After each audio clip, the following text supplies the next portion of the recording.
Hello, welcome to McCarthyism in the Stacks with panelists Pamela Hayes Bohannon, Carolyn Napo, and Sarah Hartman Caverly. Just a couple housekeeping things before we get started. Welcome to everyone thank you for joining us on Circle. This will be put on YouTube, but joining us on Circle helps us build our network, and it also allows you to ask questions during this event. So again, thanks for joining.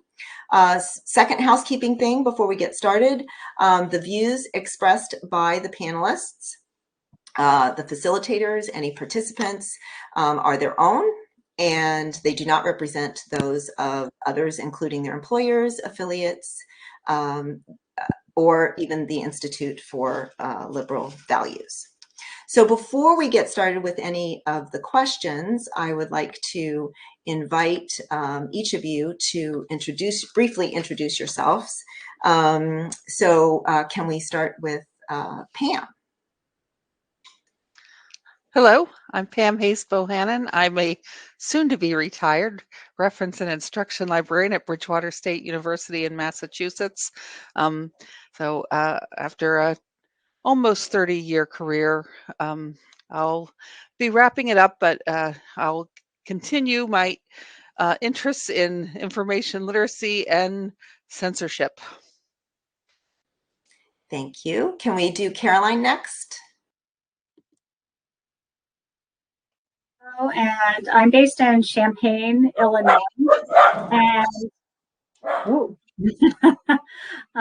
hello to you too. And I have been studying, teaching, and researching libraries and the history of information institutions for about 15 years. So I do not have a library affiliation, but I am very passionate about library issues and talking about them. And last but not least, Sarah. Thank you so much. My name is Sarah Hartman Caverly. I'm a reference and instruction librarian at Penn State Berks, which is a regional campus of Penn State University outside of Reading, Pennsylvania, kind of in rural Southeast PA. And I'm a former committee chair for the American Library Association's Intellectual Freedom Roundtable. I'm also a former contributor to the ILA Office of Intellectual Freedom's blog. I'm currently the co-moderator of Heterodox Libraries, a disciplinary community of Heterodox Academy, and I'm a contributor to our blog, Heterodoxy in the Stacks, which you can find on Substack. Okay, well, we're all busy, but Sarah sounds the busiest of them all. So we did name this panel McCarthyism in the Stacks, in part because we're seeing the term McCarthyism appear in popular press quite a bit recently. So I just want to, this is going to be kind of a long preamble to the first question, so bear with me. McCarthyism is named for Senator Joe McCarthy, who's known as the instigator of the Red Scare against communism in the 1950s. His very public and aggressive tactics regarding disloyalty, or subversion accusations resulted in the loss of livelihood, reputational damage, and the prosecution of U.S. citizens. The term McCarthyism has come to mean the use of unfair investigatory or accusatory methods to suppress opposition.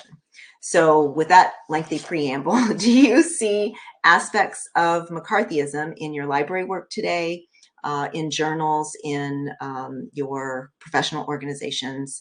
And feel free again to, sort of alter that definition or make your own caveats if necessary. Can we start with Caroline?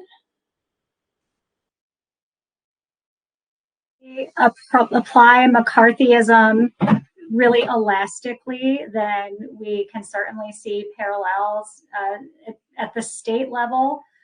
There have been a number of incidents, and they've accelerated over the past couple of years, where state level bodies have been investigating libraries and the library associations, the library agencies, and I have certainly had a chilling effect on library work. And so I think if we take that McCarthyism as generally an air of repression that is enacted by state bodies, then yes, that would be accurate. But I think it's also important to think about McCarthyism specifically as a federal level endeavor, and we don't have that parallel. The challenges to libraries are happening in their communities locally, and then also within the states. And at the federal level, we haven't had that same kind of attack on libraries. I think optimistically, if we wanted to see a hopeful conclusion to the current attacks on libraries, then maybe they would end the same way McCarthyism did in the hearings, where once these hearings were conducted live and exposed to criticism, that they could not withstand that scrutiny. And I would like to think that the current state of affairs, where there are different groups talking past one another, libraries, I think, are part of a proxy war of larger culture war issues and political factionalism in the United States, that if there could be some genuine dialogue and where we could actually have some discussion where we can state what our beliefs are and what our goals are, then we might be able to break past this impasse. But it seems right now there's just a lot of signaling and threatening.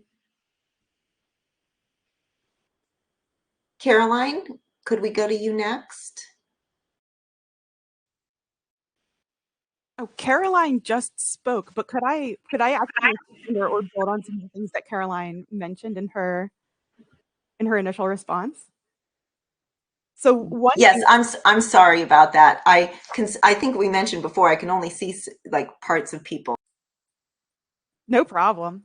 So I actually wanted to say that I think Caroline is really correct in where she left off with libraries being a site of proxy war in terms of the politicization of kind of the information environment.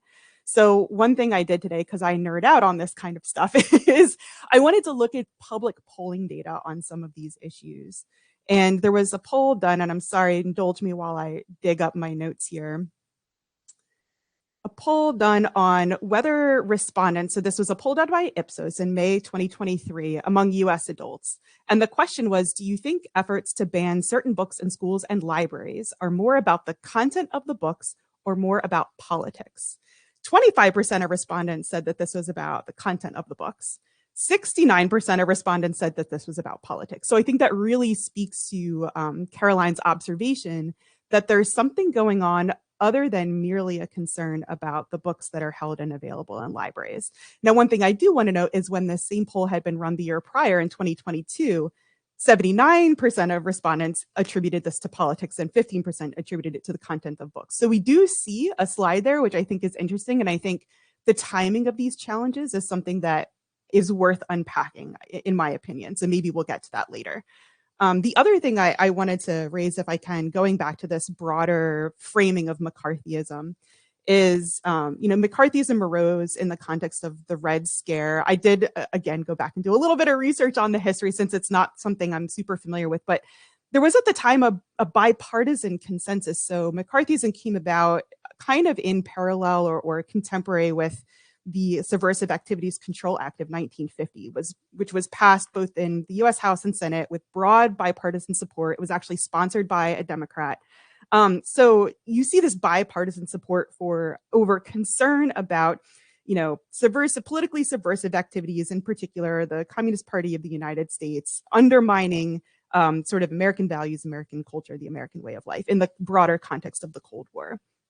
I think if we were to look at the broader geopolitical climate and contemporary times, you have PEN America in their most recent report from earlier this month describing this as an Ed scare. So again, a very clever riff on the concept of the Red Scare.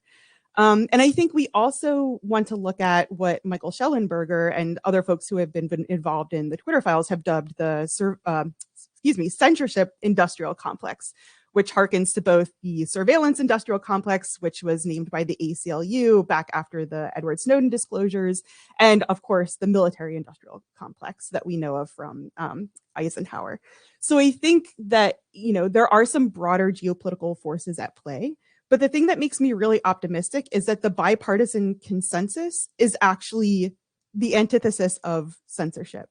So when you look at public polling data, there's broad bipartisan and not unanimous, but very, very strong pluralistic consensus around the idea that the First Amendment and freedom of expression is very important, and that libraries and banning of, and or challenging of library materials, you know, really is not popular.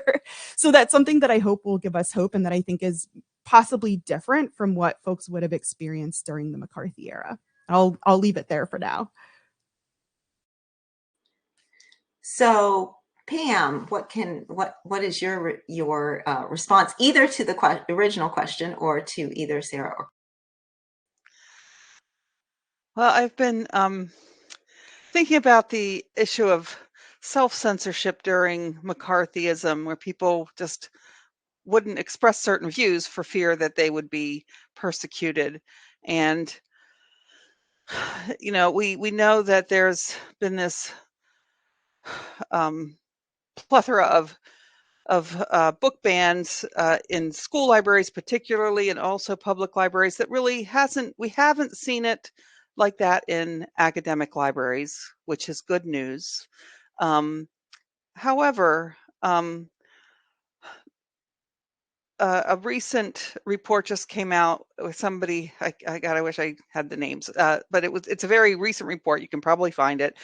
Some people interviewed academic library leaders about what was going on in their libraries, and they said, no, we don't get these widespread challenges, but they mentioned the self-censorship, and what was interesting was that it was really coming from a different direction, right? So when you talk about school librarians, some will admit, yeah, well, I'm not buying certain books because I don't want people to come and challenge them, right? And they know what type of books those are. And it's almost the opposite with academic libraries. So the report mentioned that most academic libraries had a copy of Ibram Kendi's book, but a much, much smaller number of the libraries. And I want to say it was like 75% had Kendi's book, but it was something in the single digits, like 8% of the libraries had John McWhorter's Woke Racism. So the librarians are kind of self-censoring. They don't want to buy books that don't have that orthodox DEI stance. So it was an interesting juxtaposition to me. And, I will say this, I mean, just because we're not seeing widespread censorship doesn't mean it's not happening. It has happened in academic libraries that there's been challenges. And in fact, one of the other state librarians here in Massachusetts told me that she had a faculty member come to her and wanted to, someone in her discipline had been canceled. And so she requested that the library get rid of every single one of that person's books. She told them no, but it is happening, and it's really it's coming from a different direction. So I just want to make sure that neither Caroline nor Sarah wants to add anything before we move on to another question. Eager to keep moving along. I think we've got a lot of exciting topics to cover. I'll just, because I love illustrative examples, if anybody's interested in some of what Pam's describing happening in academic libraries, I encourage you to look at the example of Bard College and what happened in their library. This is a couple years ago, where they undertook what was called a diversity audit of the library collection, which in and of itself is not a bad thing. But they were doing it for the purpose of what they called decanonizing their collection, We also sometimes see this referred to as decolonizing the collection. So those are some practical examples that were written up in the Wall Street Journal and other outlets if you're curious about what this kind of collection censorship may look like in the academic library context. Thank you. So I think this is a perfect follow-up to what we were just talking about. The freedom to read statement was adopted in 1953 in response to McCarthyism. And if anybody hasn't read the freedom to read statement, they should. You can almost hear the national anthem playing in the background while you're reading it. It calls for libraries to make available the widest variety of views and expressions, including those that are unorthodox, unpopular, or considered dangerous by the majority. So that's a quote. It also indicates that we trust our citizens to make their own decisions about what to read and what to believe. Do you think that librarians, and publishers, the American Library Association, are acting in accordance with the freedom to read? And if it's okay, I'll start with Sarah. I'm going to kind of like move around to who starts and who finishes. If it's a binary choice, I'm going to say no. So if I had to choose on a binary basis, I think for all the matters that we're discussing, there is definitely some. So if we go back to the Ashheim article, selection, not censorship, for example, which is supposed to kind of be a guiding principle on how we add things to the library's collection. Selection is the process of looking for positive cases and reasons to acquire a book or another material in the library. Censorship is the opposite, right? It's looking for justifications to exclude material from the library. And I think a lot of the examples we've discussed so far have fallen more on that censorship side of the process than on the selection side. The other issue, and again, I like to look at censorship in a broader kind of geopolitical context when we can, is that I think libraries were very quick to jump on the misinformation, disinformation, and malinformation bandwagon, and to try to herald ourselves as saviors of good media literacy and information literacy. Not that those habits of mind and knowledge areas and skills aren't important. But I think we should have been much more critical in who got to discern and determine what was mis, dis, or malinformation and how those terms were defined. If you're not familiar, malinformation is true facts that can be cast in a misleading context or in a context that may cause you to question trusted institutions like the government. So in other words, these are facts expressed in an opinion format, right? So I think that it was a very slippery slope for libraries to jump on that bandwagon and to also use mis, dis, and malinformation as a framework for deciding what they were going to select into the collection. I think when we get into more contested areas around gender theory and gender critical theory and gender realism, even climate realism versus climate alarmism, and a number of other areas, that there's a lot more nuance and context, and that frankly, the communities that we serve are entitled to access a lot more information and variety of viewpoints than we can really offer if we're strictly looking at our collections, our instruction, and our services through this lens of media information literacy around mis, dis, and malinformation. So I think the key word that stands out to me in that freedom to read statement is this idea of trust, that we have lost trust and faith in our publics to discern what information and viewpoint they want to receive and consume and how they're going to use it. Just because someone reads something doesn't mean they're going to believe it or act upon it, right? And as a result, I think that information institutions like libraries have lost the trust of our publics. So Pam, can I ask you to chime in on that question? So I'll just say I definitely like to see myself as a savior of teaching about mis, and disinformation. I think a lot of people don't understand the difference. I didn't for a long time. But I see myself as a savior in that I want to teach people to trust themselves to determine which it is. Something that's happening a lot more in recent years for me as a reference librarian is that students just come, can you tell me if this is a credible resource? And they want me to tell them, and I say, look,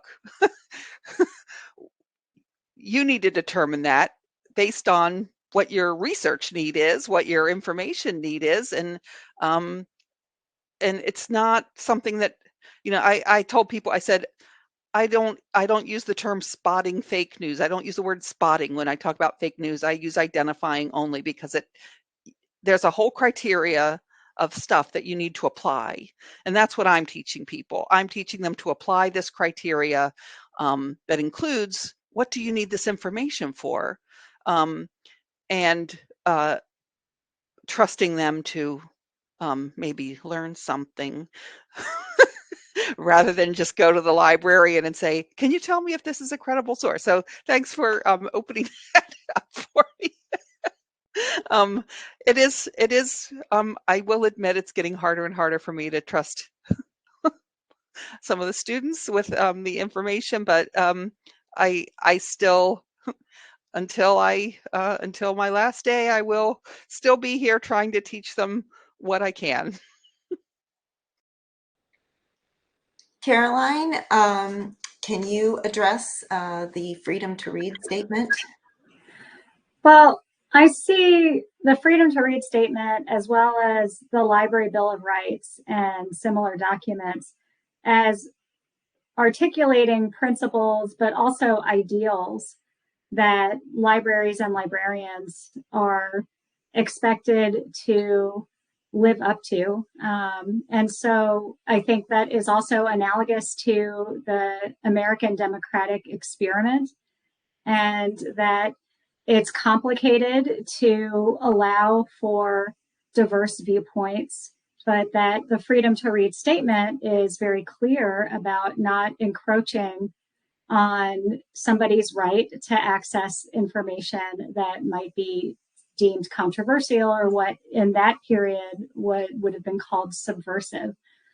In the current context, where we do see that there are a cascade of challenges against books in libraries by very well organized groups that are typically coming from a more conservative standpoint. But we also see these challenges happening from more progressive left viewpoints as well. And so I think that that is why we have principles, is so that it can withstand these challenges regardless of where they come from.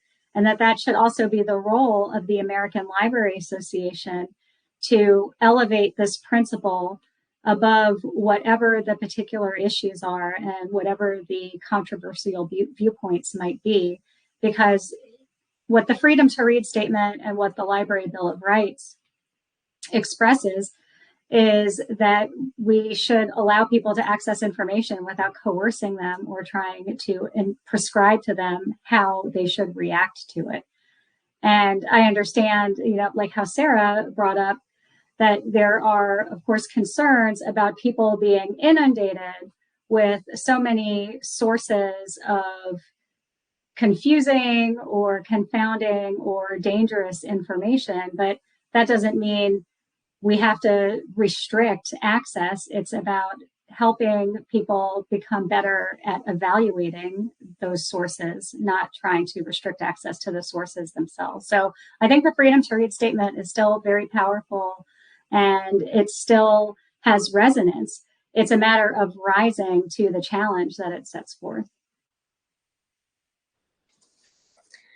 So Caroline kind of led us into what I'm going to choose as the next question, which is about the Blue Hill Public Library in Maine. They experienced a backlash for providing access to a book called Irreversible Damages: The Transgender Craze Seducing Our Daughters.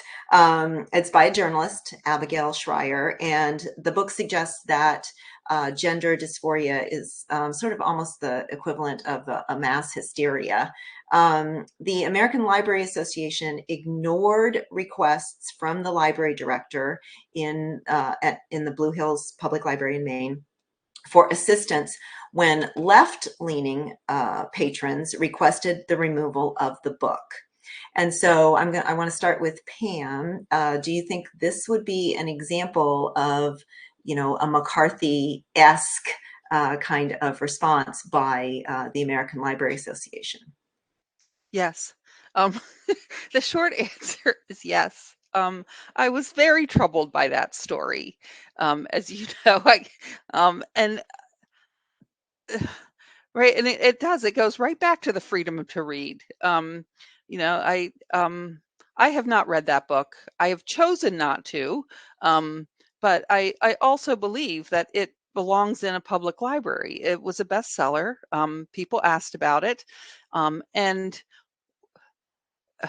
I don't know if it can cause harm because I haven't read it. I do know that, one of the things in the newspaper article, the director said somebody came to him and said, well, if a transgender, teenager reads this book and kills themselves, that's going to be on you.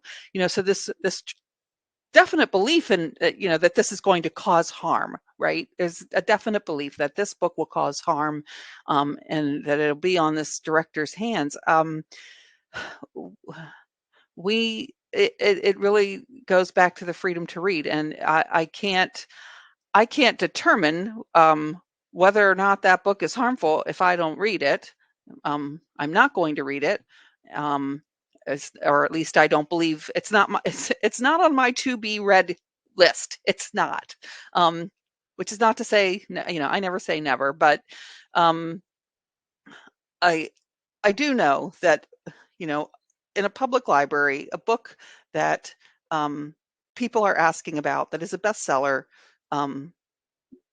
should be on the shelf. And I remember, when was it, 10 years ago or so, when 50 Shades of Grey came out, and all these libraries, it was a bestseller and people were asking about it. And I did read that one. And they kept coming back to the same old, oh, well, it wasn't well written. It wasn't well written, so we didn't put it on the shelf, which is just, they were just hiding behind that, right? Because we have lots of books that aren't well written in the library. We didn't read them all. How do we know which ones are well written or not? But they all referred back to the same sentence in the book.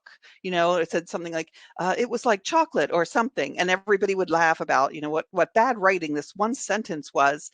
And I thought, you didn't read the book either. You're doing exactly the same thing that we're seeing now, which is people taking things out of context and repeating the same lines over and over again that somebody else said. Put the book on the shelf and let people decide whether or not they want to read it. Caroline, how do you feel about this, this library director and the ALA response? Well, we talked about McCarthyism, and I, criticized applying that too specifically, but maybe if we can move with the New England metaphor here, that it seems kind of like the Crucible and the way that Arthur Miller described the Salem witch trials as an allegory for McCarthyism. And so in communities where there are these very charged debates over the books to acquire or to remove from a collection, there seems to be a lot more heat than light.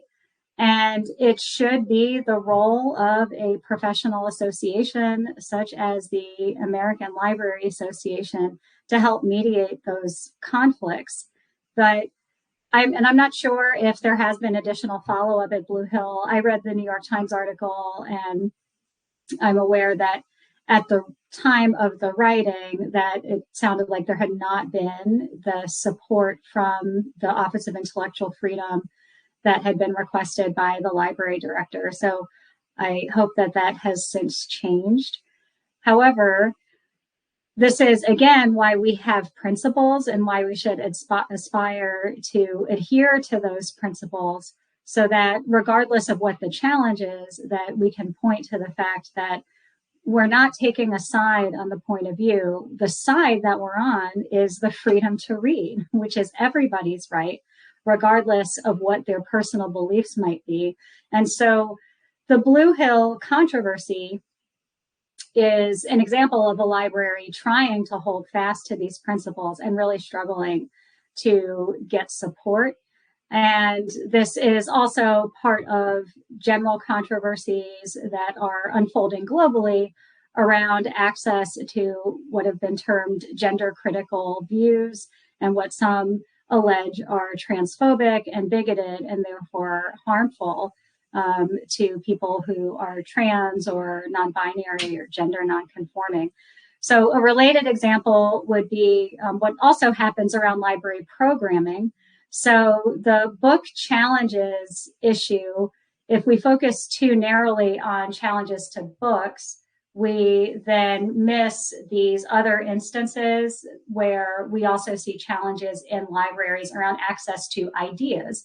And so in the Seattle Public Library in 2020, there was an event held with gender critical feminists. And this event was so controversial that the library, while agreeing to allow the event to go on in its space, it adjusted the meeting time so that it happened after regular library hours. And the library released statements clarifying that by having the event on library property, that they were not endorsing the event. But it was extremely controversial because the library was inundated with calls from people who insisted they cancel, and also for those who insisted that it should be allowed to go on. But this is just another example of how these issues are very much in communities, but they can also be lightning rods for these larger national and even international debates around which ideas should be allowed to be voiced and who should be allowed to hear them. And libraries of all places need to remain committed to allowing those access to ideas in a facilitated way, because that's what libraries also allow. It's not just making them available, but also making them available through thoughtful curation and with providing the tools for how to think about information. Sarah, do you have any, I'm sure you have insight that you want to share on this issue. It's very hot. Sure. I think one of the things I'd like to do is juxtapose what happened in Blue Hill, Maine with another example that folks may be familiar with, which is what happened with Kathy Simpson, who was the CEO of the public library in Niagara-on-the-Lake. So the context is a little different, USA versus Canada, but I think the broader principles that we're talking about are in play. One of the things that really spoke to me in reading the New York Times piece about Blue Hill is that the entire library staff rallied around the principle of accessioning this book, which, if I recall correctly, was actually donated. So the only cost was the staff time to process and shelve the book, right? The entire library staff rallied around, the head of the library and the broader intellectual freedom principles of adding this donated book into the collection and making it available to members of their community who would choose to read it for whatever purpose to whatever ends, right? What we saw happen in Niagara-on-the-Lake was that the CEO there, Kathy Simpson, who's also associated with the Foundation Against Intolerance and Racism, or FAIR in Libraries, published a piece where she advocated for viewpoint diversity and expressed a concern about what was happening in collection development practices in libraries, that they seemed to be primarily reflecting a progressive, leftist, liberal orthodoxy, and were systematically and, probably purposefully excluding books and other materials, and as you'll see, other examples of programming that espoused other viewpoints. And for that, she had members of the public, one in particular, who wrote in editorials basically saying this library CEO is espousing far-right talking points that the Southern Poverty Law Center, or SPLC, has designated FAIR a hate organization, and basically called for Kathy Simpson's termination. And she ultimately did lose her job. But one of the key things that came out in the reporting on that issue was that the staff expressed that they felt that there was a harm to their working relationship with Kathy because she had expressed support for intellectual freedom and viewpoint diversity, and asked for specific items to be added to the collection, ordered and processed and cataloged in the collection, that espouse non-progressive viewpoints on contemporary issues. And so if there is kind of a moral to these stories, it's the power of being united when you're in a library or an information institution as a staff behind common vision, common mission, and common principles, such as those we see espoused in the Freedom to Read Statement, the Library Bill of Rights, even the Code of Ethics, which maybe we'll talk about some of the nitty-gritties there. And that we use those as the guiding principles for how we conduct our work and how we treat each other as colleagues.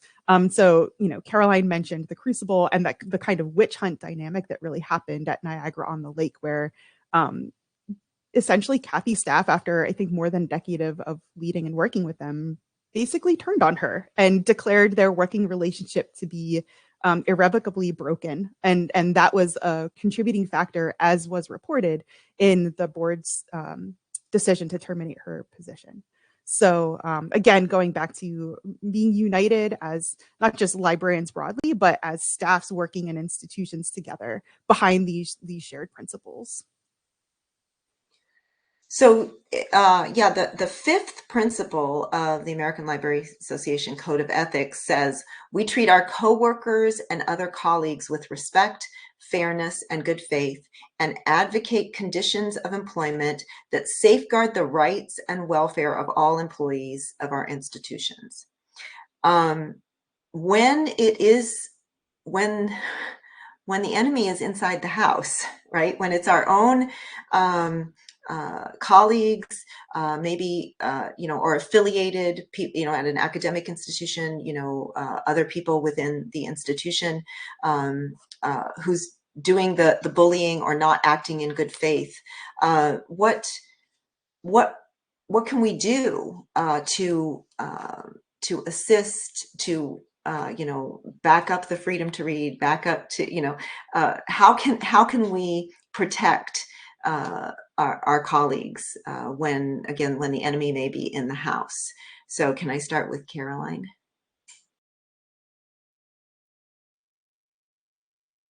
Really neat and clean answer to this, because I think that is the struggle right now, is that we see evidence that within the profession that there is this polarization, that we are not in unanimous agreement around intellectual freedom, its relationship to social justice, and even the roles and responsibilities of librarians. So I think part of how, excuse me, we support each other as colleagues is by supporting one another in connecting with our communities, because it seems that is also one of the critical elements right now with the challenges and a lot of the discord that's been unfolding throughout the country. So if libraries are supposed to be embedded in their communities and responsive to their communities, then who is being represented and who is being left out? And if there are those who feel that they are being left out, they have a right to be heard. And then those who would remove items from the collection need to be involved in having these conversations around why libraries provide an array, or are supposed to provide an array of viewpoints. But I think too, because we see that there's not necessarily as much support available in all instances from these national bodies or larger organizations, that it's important for people to tap into they're more locally oriented organizations. So that if it's at the state level or for library systems or for related paraprofessional organizations, because I think even just from being involved with heterodoxy in the stacks and heterodox libraries with Sarah, that we see that there is a desire to connect over intellectual freedom and to recommit to that as a principle. And so we have to find these ways to find each other and to be able to speak openly about what that means to us and what that means to the profession. Because I don't think of information as something that harms people. I think that ignorance is what harms us. And when we're afraid of information, it's also then ways that we become afraid of one another. And so the ways to connect more authentically with people in our communities and then also with ourselves as a country is partly, I think, just being brave enough to encounter viewpoints that might not seem something that we would want to experience at first blush. So, Pam, can I employ you to respond to this? My suspicion is you might have a few thoughts. So I sometimes experience these bad actors, and they come from, if we're talking about, we're supposed to be advocating for good working conditions for our colleagues. I experience on many levels that doesn't happen, from people who are in administration at the university, people who are administration at the library, some of my own peers, and it is it's concerning to me because I try very hard to advocate for better working conditions for my colleagues. This is a union shop, and I try to know what is even in. There's 3 different unions that are working. That people in people in this library are represented by 3 different unions, depending on what their job is. And I try to have some basic familiarity with what's in each of their contracts, so that I can let them know, like, no, what somebody just did to you is something grievable, and or I'll just say, a couple years ago, right as we were coming back from the pandemic, we had a mold crisis in the library. We hadn't been here for a year and a half, and suddenly it was so urgent that we show up back at work when there's mold in the building. Like, just wait a couple more weeks and take care of the freaking mold, and I spoke right up to the president of the university about it. And I saw that as like, yeah, I have to advocate for better working conditions for everyone here. That is part of the ethical principle here. And I'll just say that president of the university kind of just nodded his head, and and I don't know what to do about that. Like, what my ultimately, I find that I'm gonna retire early because I had to find an exit plan for myself. And I'm sorry to leave my colleagues in bad situations, but I wish I knew what the answer was. What do we do when the bullying comes from within? So, Sarah, I saw you nodding. I don't know if you want to add a little bit. I know you already sort of spoke to this in answer to the previous question. Well, first, I just want to say, Pam, I'm so sorry to hear that you're personally going through that. And I'm always sorry to lose a really valued member of the profession. Like, I feel like there's a lot of good people leaving earlier than they otherwise would for similar reasons. So I'm sorry to hear you're experiencing that. I think to go back to Article 5 of the Code of Ethics and just the Code of Ethics generally, one of the things I really struggle with is that there are some internal tensions between many of these articles. And so when push comes to shove, which of these principles do we superordinate and which do we subordinate to them, right? And I also think that many of these principles can be invoked in what I would characterize as bad faith. So I am really blessed to be working in academic libraries. It is very rare that we experience challenges. But the only challenge I have experienced has been to display material, so and not collections on display, but actually interactive displays. So community members' responses to display materials on an interactive whiteboard. And the challenge came from a colleague in the library.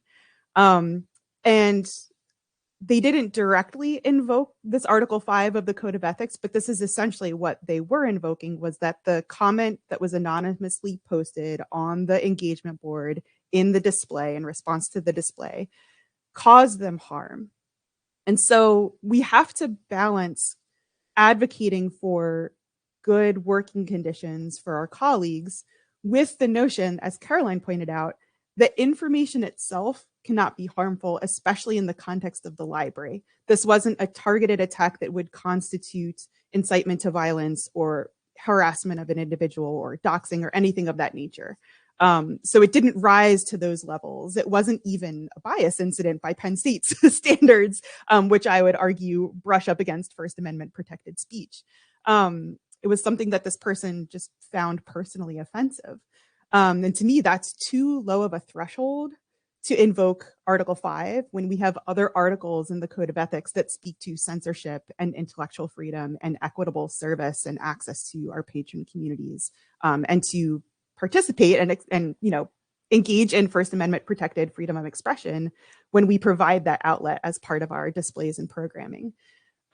So my response is that yes, I want to provide safe and intellectually comfortable working conditions for my colleagues, but by the same token, the nature of any library, but in particular an academic library, is to provide access to works that we may find personally offensive. And it's also to provide programming and points of engagement for our patron communities that may result in the expression of ideas and viewpoints and information that we find personally offensive. And unfortunately, I kind of take a hard line on this, that if you're not able to withstand that in the course of your day-to-day duties, then maybe working in libraries is not the right choice for you. So I skipped to the fifth principle, but we do have a question about the first principle in comparison with the ninth. So the question is, how can you reconcile the first principle, which I'll review, and the ninth within the ALA Code of Ethics? So the first principle is, we provide the highest level of service to all library users through appropriate and usefully organized resources, equitable access, and accurate, unbiased, and courteous responses to all requests. The ninth, we affirm the inherent dignity and rights of every person. We work to recognize and dismantle systemic and individual biases, to confront inequity, oppression, to enhance diversity and inclusion, and to advance racial and social justice in our libraries, communities, profession, and associations through awareness, advocacy, education, collaborative services, and allocation of resources and spaces.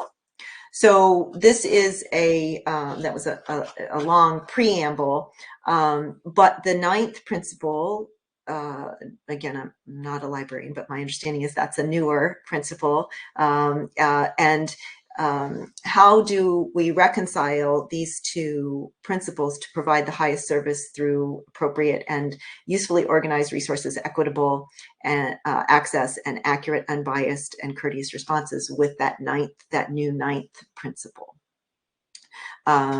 So can I start with Caroline?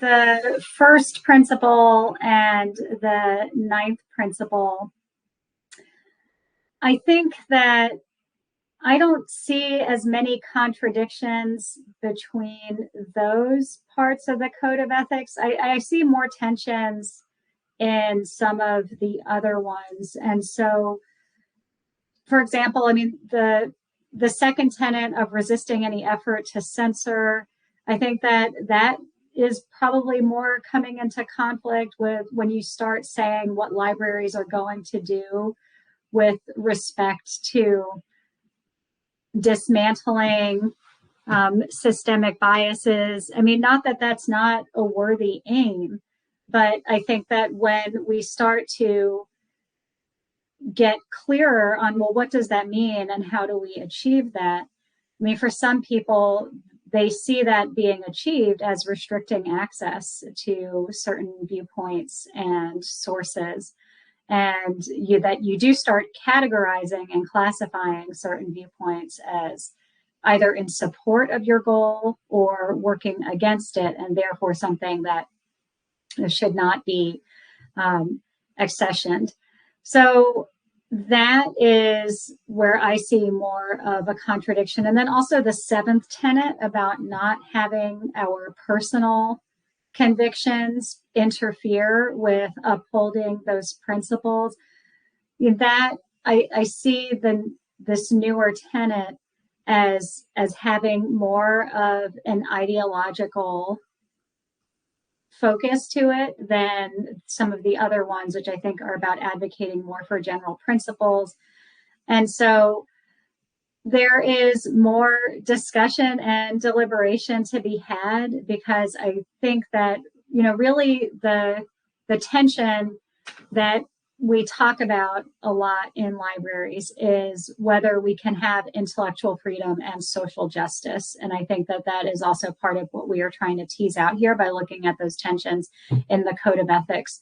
And I know Emily Knox has been a really vocal advocate for the fact that you can't have social justice without intellectual freedom, that censorship is antithetical to a free and open society. And so if that is what we are working towards, we have to have a very strong and clear stance against censorship, because when we start to entertain censorship as a tool in support of social justice, we're actually working against those outcomes. So, but before I move on, I just wanted to share that. So the seventh principle is we distinguish between our personal convictions and professional duties, and do not allow our personal beliefs to interfere with fair representation of the aims of our institutions or access to information resources. So, so feel free, Sarah, to respond either to a comparison with between the ninth and the first, or the ninth and the seventh. I'm going to break the rules and go back to the ninth and the second that Caroline mentioned, only because this tension between that new ninth principle, which just was adopted in 2021, and that second principle regarding resisting efforts to censor library materials is a tension that was actually acknowledged by the group that put forward the resolution to actually add this ninth article to the Code of Ethics. So I went back to the report done by the Committee on Professional Ethics subgroup on social and racial justice. They had worked in collaboration with other ALA units. But again, there's this explicit acknowledgement that aspects of the Code of Ethics are now in conflict. So this is a quote from this report. The subgroup, which will disband after COPE's meeting at the 2021 ALA annual conference, has made some recommendations to COPE about how to proceed if the ninth principle is adopted. And again, it was. These include revision of the preamble to the ALA Code of Ethics principles to add context for the racial and social justice principle, the development of interpretations or Q&As addressing ableism and sexism, and guidance for collection development practices that balance the Code of Ethics second principle on censorship and the proposed ninth principle on social and racial justice.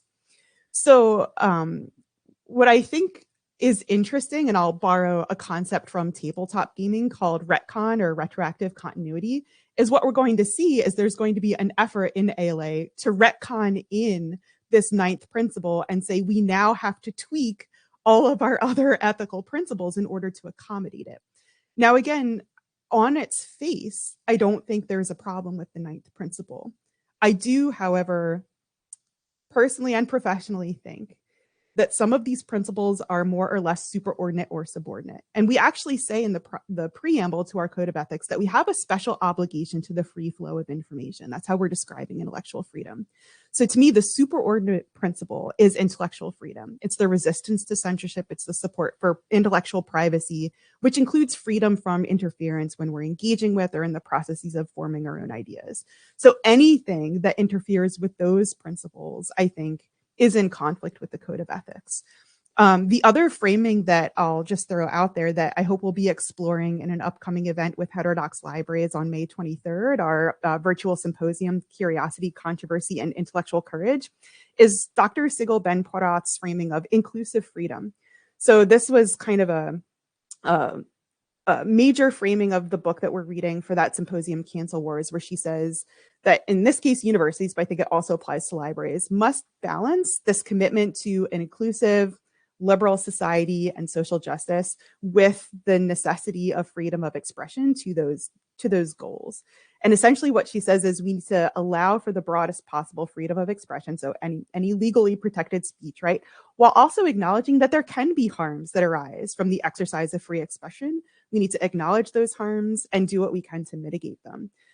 So I think a lot of people are not going to be satisfied with the fact that we're not preventing those harms and treating thought crime like pre-crime. But that's what she puts forward as a potential resolution to resolve some of the tensions we see with the 9th and maybe the second principle or first principle or even 7th principle of that code of ethics that we've been discussing. So Pam, I want to give you an opportunity to compare the 9th principle with any principle that you feel that you want to compare it to. And also, if you would, because I want to make sure everybody has time to a minute or so to respond to, what's your vision for the future of ALA libraries and librarians? So if you can kind of segue from any comparison with between the 9th and another principle to the future, that would be great. Okay, well, Carolyn and Sarah, their answers made me all the answers I already had, like my head is spinning now. But I do remember I did hear Emily Knox talk about intellectual freedom and social justice, and I agree absolutely. You can't have one without the other, right? They're connected, and so I think I heard something at in a webinar I watched recently. I can't even remember which one it was.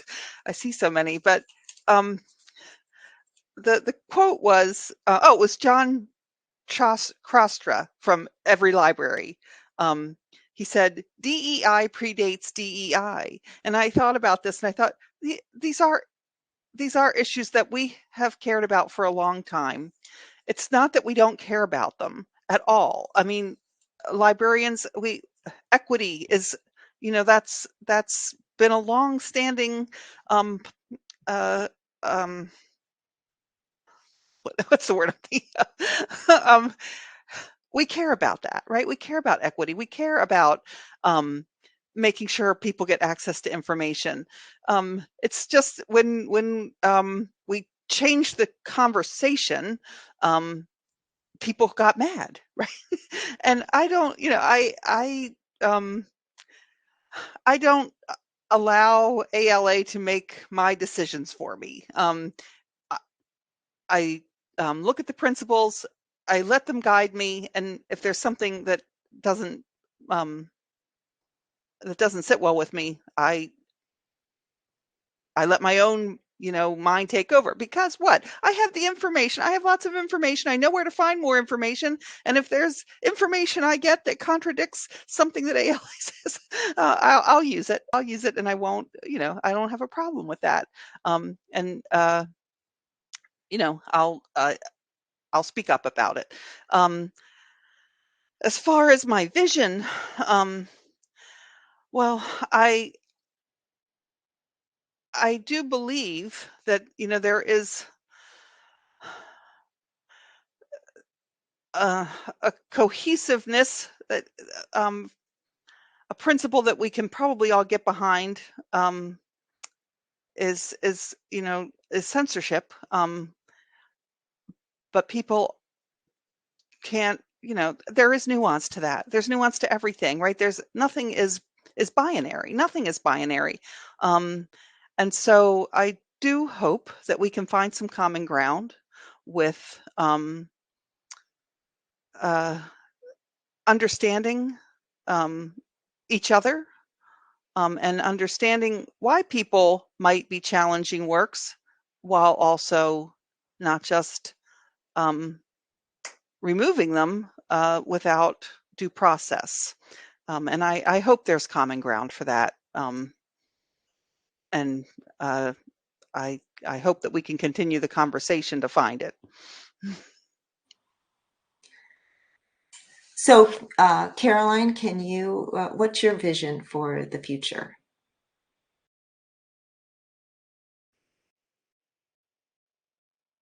Note for us to conclude on. And I think as much as there has been such alarming coverage and of course, all these documented incidents of challenges to libraries, I think that there's a lot to be hopeful about, because the institution has existed for almost 200 years.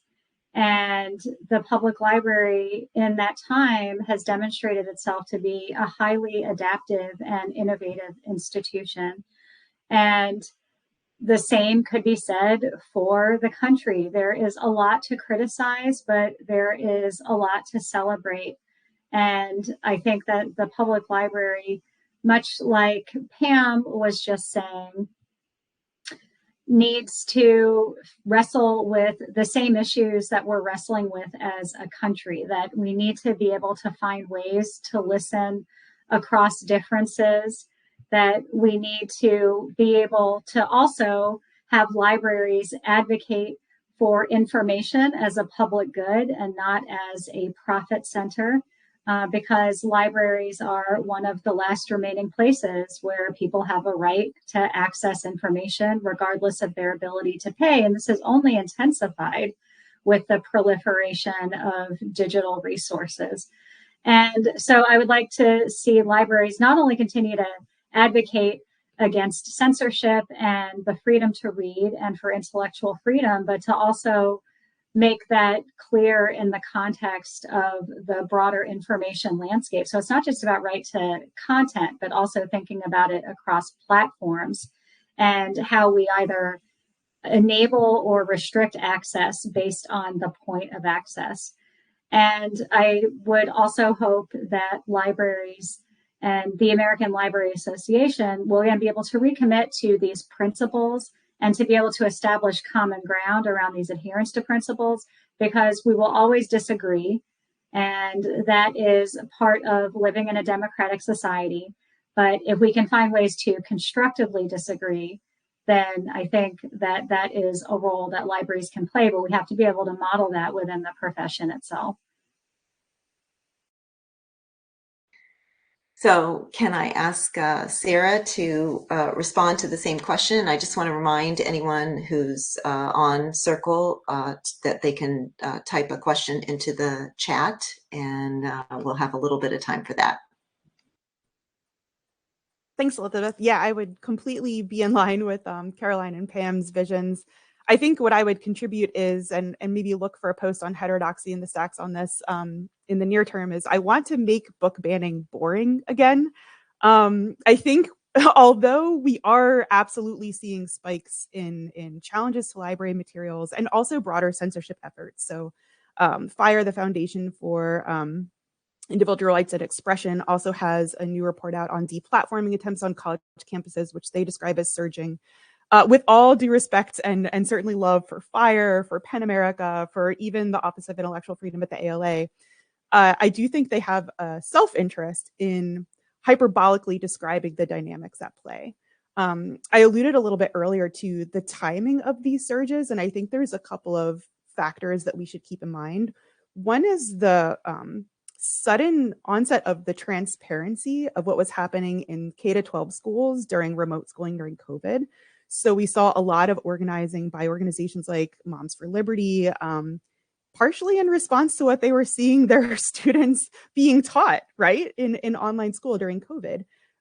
So if you look at the timelines for what PEN America and ALA describe as these surges in library book challenges, it coincides with that time frame. Started in school libraries, migrated to public libraries, right? So that's a hypothesis I'm putting out there for consideration. Greater transparency led to greater scrutiny, led to increased challenges. I think there's also a network effect. So because folks can organize not just locally, but internationally, nationally, online, and because they can very quickly create and distribute lists of materials to put forward for, as materials of concern or reconsideration to their libraries, we're seeing kind of what I call robo banning. Like people are just submitting lists of materials, as Pam described earlier. They've never even seen the book, right? Like they don't even know if it's in the library's collection. They just want it banned because an organization that they identify with, affiliate with, belong to is suggesting that it be banned. But again, I'll go back to some of the public polling data that I cited earlier, which is that banning library materials is broadly unpopular. Censorship is broadly unpopular. The freedom of expression and First Amendment protections are extremely popular. And so I think if library workers familiarize ourselves with some de-escalation techniques, really engage with our community members' concerns about the library and our materials and our programming in good faith, work with people to find alternate materials or programming that is of interest to them, and explain that our mission is to provide the broadest possible access to our community members to a variety of viewpoints and entertainment, then I think that puts us, that helps us reclaim some ethical and moral ground in this debate. And I think if we can make book banning boring again, then I think we'll see a subsidence in the trend for it to surge and increase. So that's really my hope, is to tone down some of the rhetoric, maybe move away from some of these martial culture war, proxy war metaphors, and really basically say, acknowledge that this is happening and happening at an increasing rate. But when you look at the number of libraries, the number of people and community members that we work with, the number of books that we hold and programs that we put on and people that attend those programs, it's really an infinitesimal percentage of folks that are malcontent or items in our collection that are experiencing these challenges. And so I think that's something that we should really hold on to.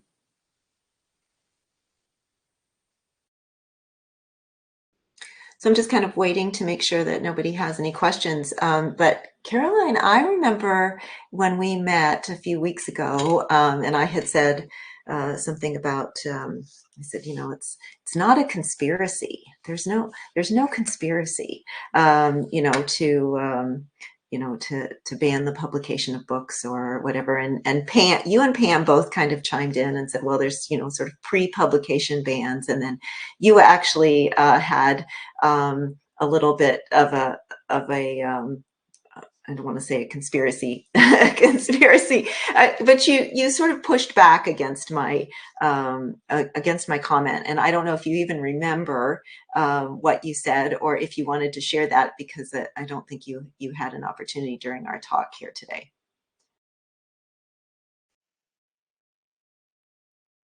Sarah, was talking about the pre-publication bans, and then the ways that librarians at the collection stage might opt not to add items into the collection, and that could be seen as, if not a conspiratorial effort, that there is evidence of there being this resistance to acquiring items based on their content.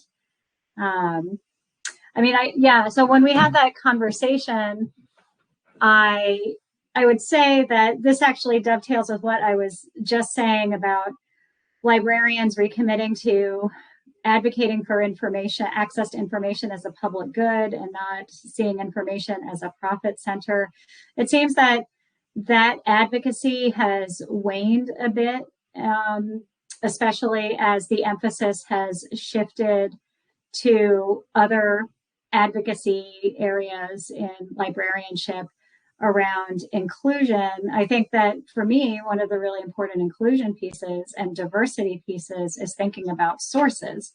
And of course, I don't work in a library, but I mean, my understanding of how collection development works is that it's not as though librarians have free reign to just purchase from wherever. They're working with vendors, and then the vendors are also presenting selections from which the librarians can choose and bring something into the collection. And then what, media concentration then is an issue for libraries, and the diversity of sources that can be acquired and made available in a collection. So yeah, I would say it's not that that there's a conspiracy to restrict access, but I think that there are converging forces that impinge on librarians' ability to access or to acquire from as many viewpoints or represent as many viewpoints as possible. So, but again, that's not a new issue. I think it's just not one that is being put in the foreground as much as it used to be. But one example that I remember, I think this came from James Danke, who was the Wisconsin Historical Society librarian for a long time, and he was known for his advocacy for building independent and alternative collections. But he told this anecdote about, I think he was visiting the Miami-Dade Public Library in the 90s, and that the Miami-Dade Library promoted itself as having really robust, diverse newspaper collections. But he said that in the library itself, it was very mainstream in its newspaper collection. And then he went across the street to, I think, a newsstand, and he saw all of these independent African-American and Haitian-American papers that were not at all collected by the library, and they were right across the street for sale.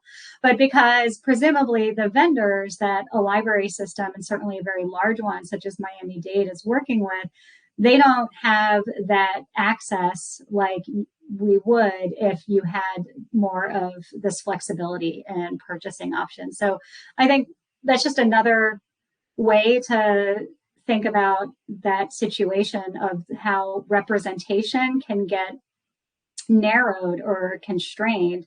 And it's not necessarily because a librarian is looking for a reason not to acquire something. It's that what they even have to choose from in the first place might have already been restricted for them. So one other, again, I don't think there's going to be any questions, but we did have another, and I'll turn this over to Pam. Groups like Moms for Liberty believe that they're holding libraries accountable, and we have sort of talked about a little bit about accountability, within the library and within the American Library Association. But this would be, sort of communities, genuinely believing that they're trying to hold libraries accountable for how they spend, taxpayer dollars or whatever. And, libraries say that they want to hear, that they need to hear from their community. They want to, and they need to hear from their community, about all things, collections, community programs, all of this.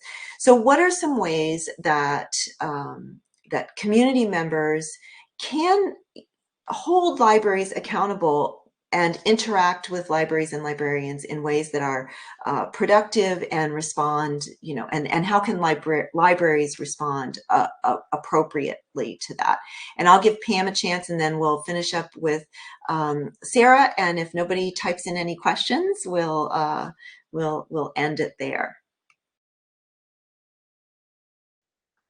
So I'll just go back to my vision. What I hope would happen is that we'll start listening to each other, right? And this is part of, we've talked about culture wars. I mean, that's part of what's going on is people just aren't listening to each other. And libraries are the place where we should be able to have these conversations. We should be able, we should have a variety of information so that people can, I think that's a safe way to get information, is to read it in a book. it's a safe way to get scary information. And that, I was really sorry to hear about the case where because the librarian said, we need to have more viewpoint diversity, she was fired. I mean, that's exactly what the library should be doing. And so, the library, I think libraries can provide forums. And I know it's difficult because people want to just shout each other down. It seems to be the way to do it. And I'm talking about both sides of it, left and right, think that that's an appropriate way to show your displeasure about anybody else's opinion, is to shout them down. Some people, will even say violence is an appropriate response. And I hope we can move away from that. But I do think that libraries are a place where those conversations can happen. And I had one other thought that it's gone out of my head. But I always try to think about where we can find common ground, right? Where can we find common ground? And I think, I disagree with Moms for Liberty, but I think, if I sat down with someone from that group, we might discover that, yeah, we both actually do care about kids, and we care about our community, and how can we build from there? So, Sarah, I'd like to give you the last word. Unless somebody types in a question, you can wrap us up. That's so kind. Thank you. I'll pick right up where Pam left off, because I got curious about Moms for Liberty we've been hearing about them for a while, but I also saw them in our agenda for the discussion today. So I looked them up, and one point of potential agreement I have with them is they have some really interesting guidance on privacy in schools.